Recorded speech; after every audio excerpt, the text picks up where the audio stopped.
conclusions based upon that. So that's an observational study. We're going to look at populations and samples, a set of all elements about which we wish to draw conclusions. So an example might be this business statistics class. Each person in the class would be an element, and then say there's 40 students, then that is 40 is the population. If we wanted to know all of the information about all 40 students in the class, that would be called a census. We would conduct a census on the whole population. So census is an examination of the population of measurements. If for some reason the class was 1 million people large, and we wanted to glean information about the class, but we just didn't have the resources to cover all 1 million people, we would grab a sample, which is just a subset of the elements of a population. And we've all heard sample before. And then we have observations, which is the measurement of the variable of interest for each and every population unit, or just any population unit, really. You can take an observation on a sample or an observation on the population. And then there's descriptive statistics versus statistical inference. And so descriptive statistics is going to refer to running statistics on the population as a whole, and then just knowing the information about the population. Whereas statistical inference is going to be running statistics on a sample of that population and then making conclusions about the population based on the sample. So we kind of just mentioned, like, what if the population is just too large and we don't have the resources to run testing or gather data on every single element of the population.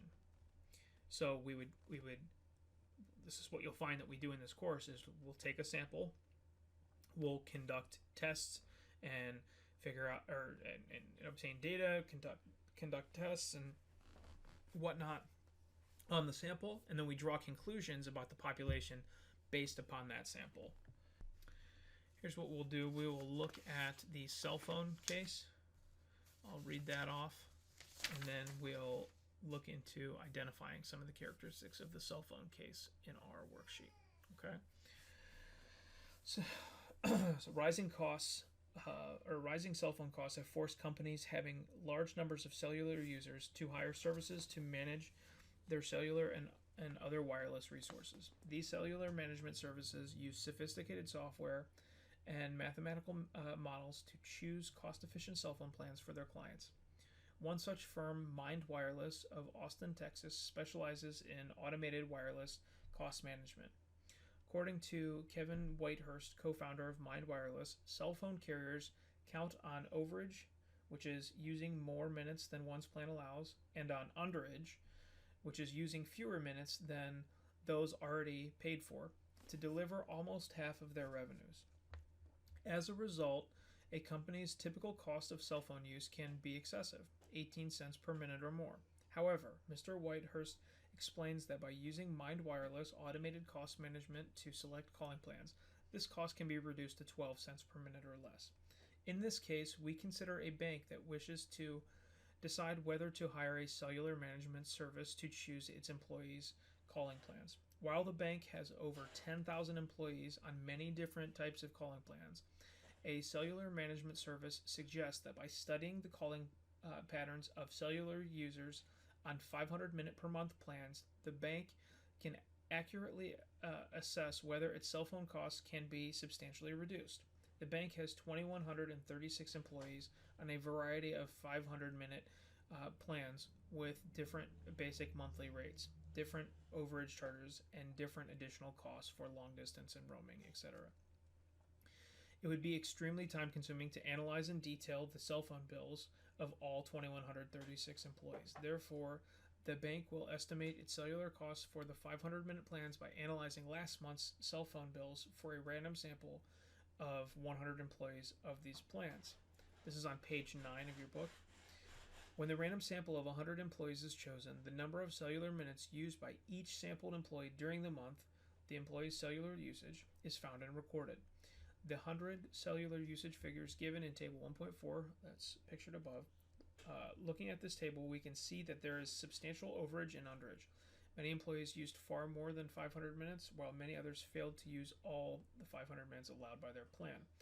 In Chapter 3, we will use these 100 usage figures to estimate the bank's cellular cost and decide whether the bank should hire a cellular management service. So we have this data set here. We can see that there are plenty of people that have went over 500. There's plenty of people that are considerably under 500, and so that's our data set.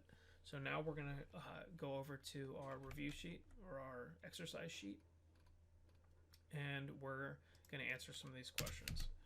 So what is the population of this? 2136. There was 2136 elements. Did we conduct a census? No. We didn't conduct a census because we thought that it would be too expensive. So rather than doing a census, we did a sample. Yes, we did a sample. And in the sample, how many observations did we have? We had n equal 100. Descriptive statistics. No, because that would have been about a population. So no, because no pop. And statistical inference, that's what we would eventually do. So we'll just say yes. So the statistical inference piece is, this is how we would go about analyzing the data. We're looking at a sample. We're going to draw conclusions based upon that sample about the population. Okay, head back over to the PowerPoint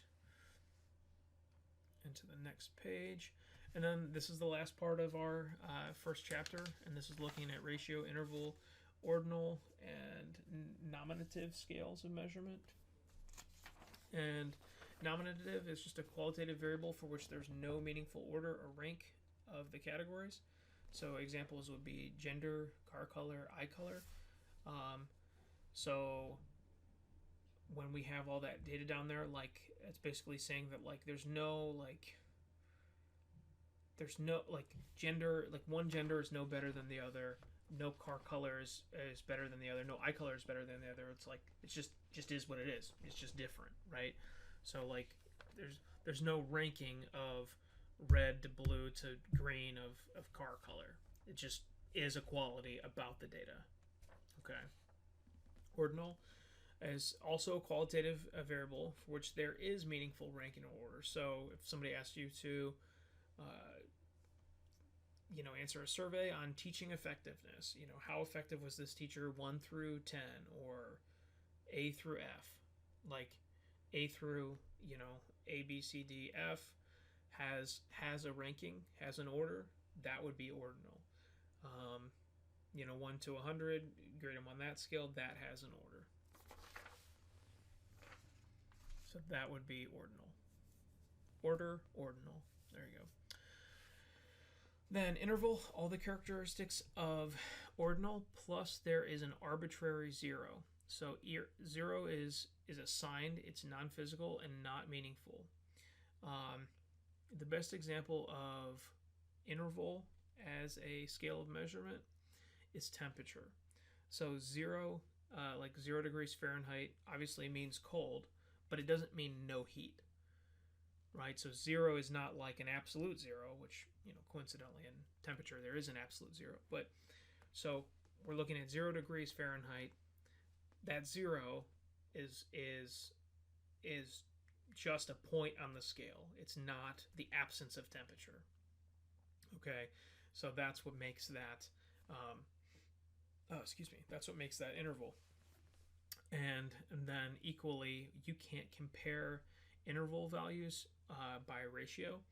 So, like, say we're talking about 20 degrees and 40 degrees. 40 degrees is 20 degrees more. Did I say that right? 40 degrees is 20 degrees more than 20 degrees, right? But 40 degrees is not twice as hot as 20 degrees is. That's what signifies interval. That's what's eventually going to signify ratio. So ratio you can compare by the ratios of them, but interval you cannot. So we move on to ratio. All the characteristics of interval, plus 0 actually does mean nothing. And similarly to what I just explained, it has the characteristics of interval in that $30 is $20 more than $10, but $30 is also 3 times as many as $10 is. And zero does, in fact, zero isn't just a point on the money scale. It does, in fact, mean no money or $0. Okay, some examples of this in business: earnings, profit, loss, age, distance, height, weight, whatever. So now we're going to refer back to the worksheet.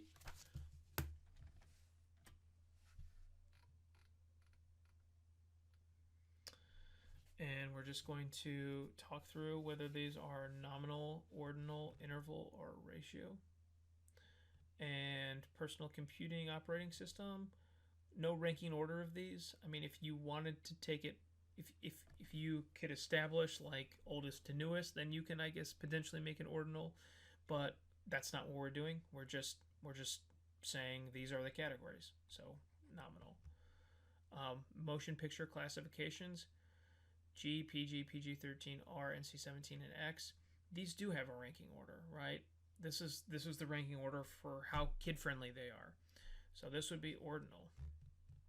Level of education: elementary school, middle school, high school, college. These do have an order to them. They're progressing in age, difficulty, sort of thing. So that's ordinal. Rankings of top 10 college football teams. This one's tricky.